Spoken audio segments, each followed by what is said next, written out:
Okay, reality kicks in. I'm in Bethlehem, and I'm going to make a video today answering a question that Al asked. And I really do like to answer questions. It's much more invigorating if people will ask me questions and I can answer their questions. And anybody can ask a question. They don't have to be anything special. They just have to be honest and straightforward and not trying to be sneaky, I guess.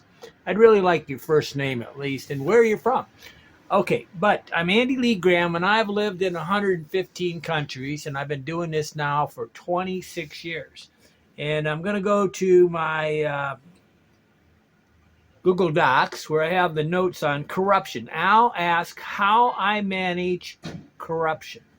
And that's kind of a difficult question because corruption isn't as simple as just say everybody thinks corruption is something like the rich against the poor, okay?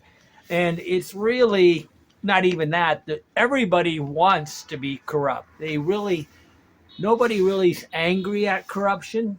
Well, the reason why they're not angry at corruption is because it's beneficial, because corruption can put you at the front of the line, okay? And so you gotta say you're in the United States and you want to get something done and I mean the medical industry is just full of corruption, uh, in mostly by paying the doctors to prescribe medicines. And I hope John, what's his name? I'll get the name wrong, but the Kennedy that's becoming part of the United States medical industry, or he's going to influence the. Like, one of the big things they should get rid of is the idea of advertising medicines on TV, and then that puts pressure on the doctor to prescribe that. And everybody likes it because everybody up and down the line makes money. But Al asked, I would like to hear about how I deal with corruption. Okay, I'm going to tell you the answer first, and then I'm going to go into greater detail because it's everybody thinks it's some sort of it's not that complicated to deal with corruption because the goal is that you don't deal with it. It's actually you avoid it. I'm trying to get this thing a little closer. Okay, so first of all, when I'm in another country, if somebody comes up and they're corrupt, which is usually government officials like the police or the aduanos, the people at the border or something like that, and I only speak English. 100% of the time, I speak English. I am not going to have the confusion of trying to answer very complicated questions in a different language. Even though I'm really fluent in Spanish and I'm really fluent, well, I'm pretty good in French, I'm not going to speak in these languages. I will only speak English with a policeman. Okay, number two, I'm patronizing.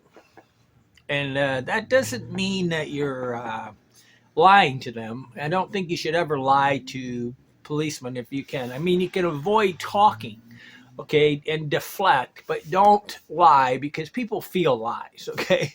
And, when I was in Iraq and I was traveling in 2003, the guy that was with me kept lying all the time. And I thought we were going to get killed because he obviously was a corrupt and evil person in a lot of ways.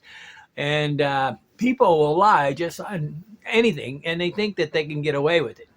Well, when you're talking in foreign languages, we feel it quicker. You feel the words much more impactful than you do. So to lie in somebody in a even in English that you hear the lie, but you don't understand the words. Okay, so tell them what they want to hear is patronizing and sounds.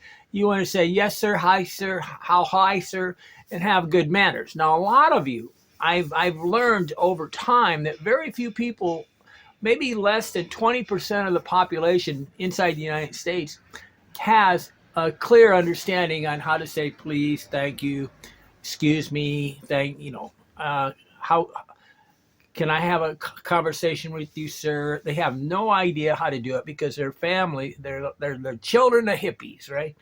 But you really should learn how to have manners. And I want you to learn body language and manners and patronizing. And you want to know when I say patronizing, what I'm saying is not lying to them, but I want you to put them on ingratiate yourself. Ingratiate yourself is the idea that you're going to be have super manners. Number 3, this is the biggest one I ever do, dealing with corruption. If I see a policeman walking down the street, I just idly look around and then I walk the opposite direction. Anybody with guns can collect money. Okay. And so I walk on the other side of the street.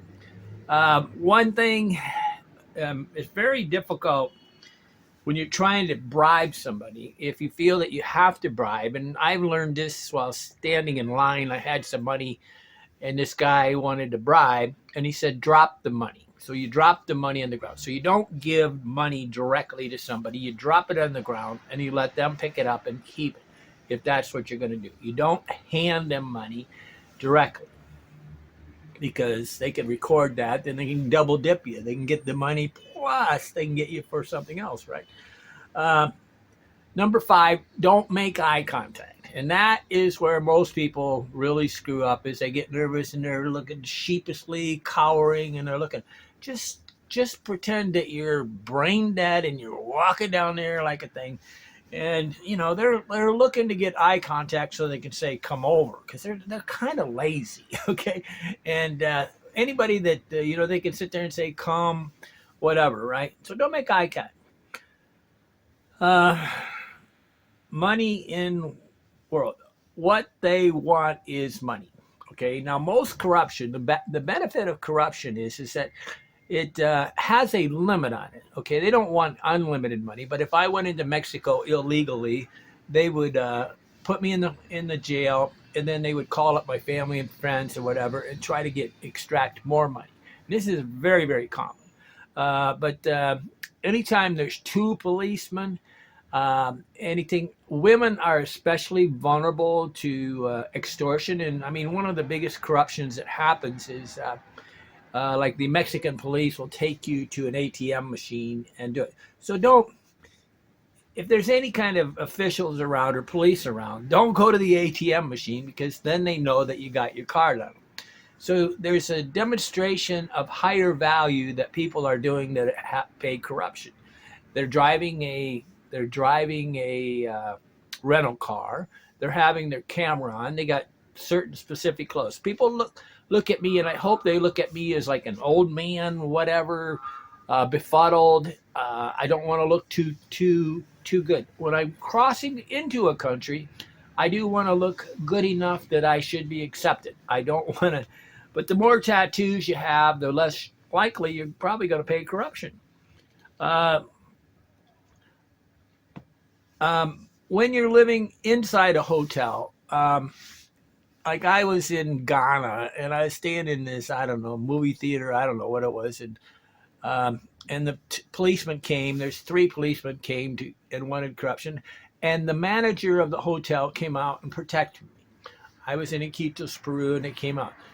A good mom and pop manager will protect you from corruption. So it's very important that you realize that when you're in a 5-star hotel, you have almost no corruption. Plus, you're demonstrating that you have money. Okay, so that's not the place to be if you don't want to pay corruption. I mean, people that pay corruption have, they drive around in limos, they got taxis. They have to, because somehow they put them between a rock and a hard place, and that's how corruption works. Normal, simplest corruption is they have a roadblock and they stop you. And then you look at your backpack, or they look at something and say, you don't have the right to have it. I need it. I was told in Niger, Africa, that I couldn't take pictures because they were declaring me a journalist or whatever. If you want to insult a corrupt taxi driver, what you do is you overpay them. Okay, because certain non-corporate, non-whatever if you say to them, if you really want to be insulting, you say, "Oh, I didn't know you was poor. Here's an extra $5." That's the best way to insult a taxi driver. But don't number 10. Don't show demonstrations of higher value.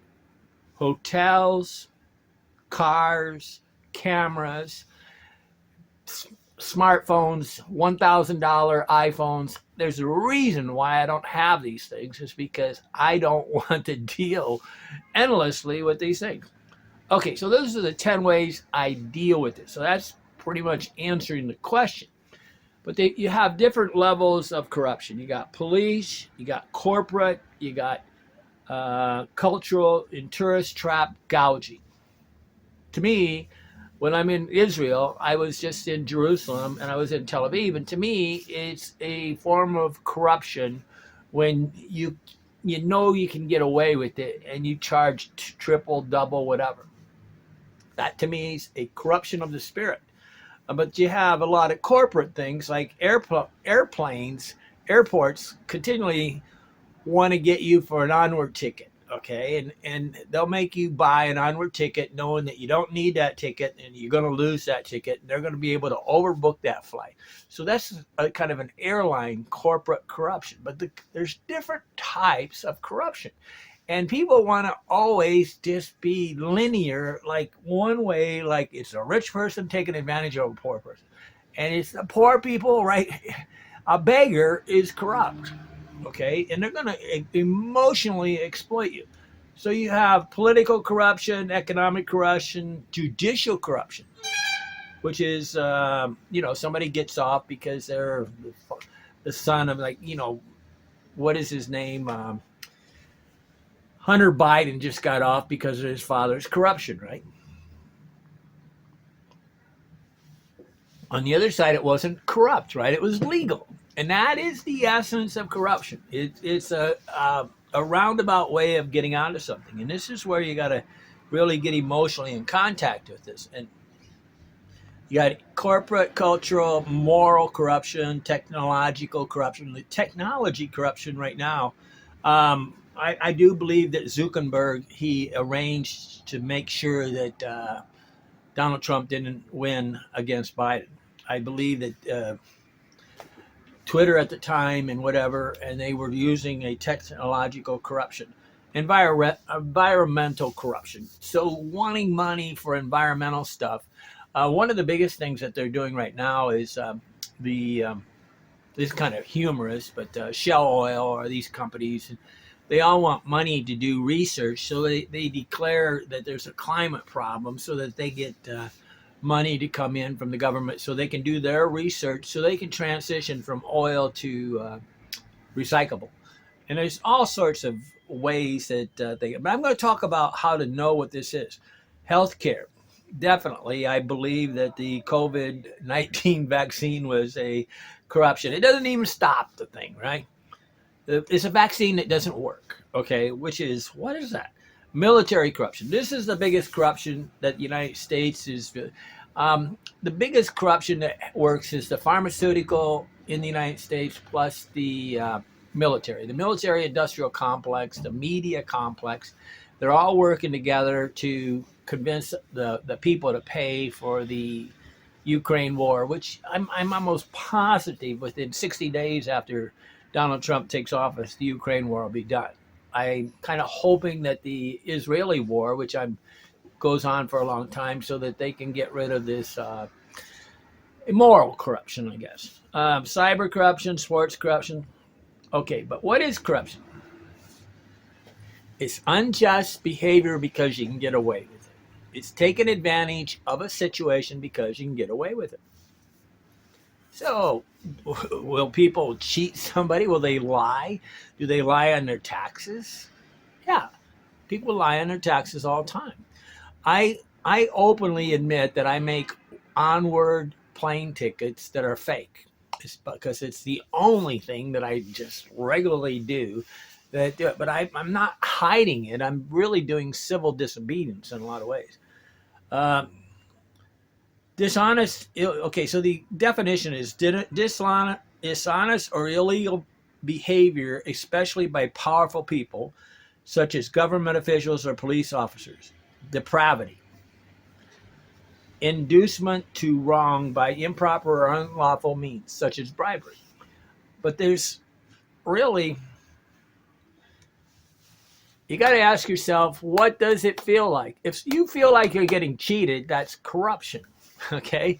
So, how do you feel? Some people are socially, mentally, emotionally not capable of having discernment and feeling what a person thinks. I constantly am trying to induce people to look at the body language. Their clothing's all black. They're hooded over. They got their sunglasses on. They got two huge dogs that are evil looking.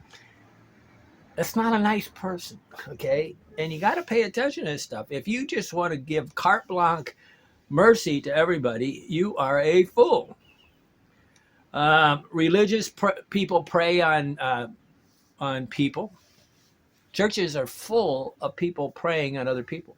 People go to church so they can sell real estate or something, right? Morally confused. But that is the essence of how corruption works. The more you pay, the more corrupt the spirit. So once there's this idea that you are cheap, that is how corruption works. A lot of it's just you are naive and you don't want to get hassled, therefore you're exploited. Beggars do this constantly. They make you feel guilty that you're not giving them money. When I look at a beggar, I look at their legs and I look at their shoes and I look at their feet. If they got shoes on, I normally don't give money. But if I am going to give money to a beggar, and I think they really need help, like say they're 75, 80 years old and they're walking around, I give them a one day reprieve. I give them a lot of money. But people feel sneaky, they're abusive, they're clever, they lie to you, keep us confused. The tourist industry is morally corrupt. How do you know a travel writer, a travel video maker is lying? He or she is talking. I don't watch travel videos because none of them are honest. I mean, like 1 in 200 are actually worth watching. The others are particularly agenda to try to convince you to do something stupid. But pharmacies, NGOs, non-governmental organizations, and USAID and all this stuff. Right now, I'm in the West Bank, and I see these little plaques of people donating money here. And it's whether it's USAID or the French were promoting the thing.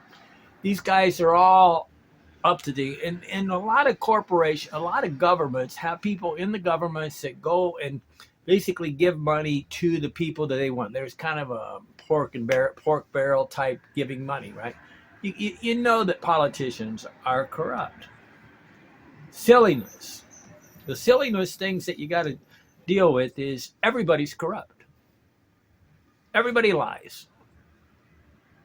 Very few people are straightforward, incapable, or have no desire to make white lies. If you hear a white lie from somebody, you know that there's a corruption of the spirit. Poor. There's a dream thing that poor people are more corrupt than or rich people are more corrupt than poor. Either they're equally corrupt, okay? Beggars are honest. This is always a silliness. Internet information is correct. Like, I'm going to go check this out on Facebook. That is a naive person's. Deposits and reservations. I don't like to I don't want to get deposits down on a room. I don't want to get a reservation because I reserved the worst room in the hotel. And this is a thing. That the rich are not corrupt. Of course they're corrupt. The more you pay, the more corruption there is. Tourist traps are corruption. Don't think people hate corruption. They love it. I really want you to realize people love corruption. They're envious and they covet the people that are getting the money. They are not angry at the people. They want to be that person. Absolute corruption corrupts absolutely, right? Okay, but how do you attract corruption? Demonstration of higher value. You hang around with prostitutes, people that go to Havana, Cuba, Sosua, Dominican Republic, Pattaya. Most people that are going to Thailand that are men and women, men that go to Thailand and the Philippines kind of deserve what they get. They're trying to get married to a nice person, and they're really marrying a prostitute. Okay, after 10 p.m., the corruption increases. At night, rental cars. It's a sign that you have money, therefore they can put you to the side and they can take your money. I paid a bribe in Mexico when I took a rental car when I was about, I don't know, say 35, 40, into Mexico, and the guy made me follow him and whatever. He showed me a little thing and saying that no rental car should be in and thing, and I just held out my billfold and opened it and said, take the money. I was doing a high paid job.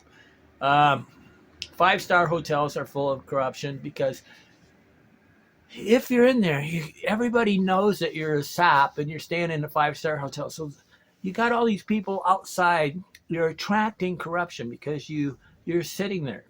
Uh, where does corruption happen? Roadblocks, borders. Borders is where I've paid the most bribes. Guides, ATM declined.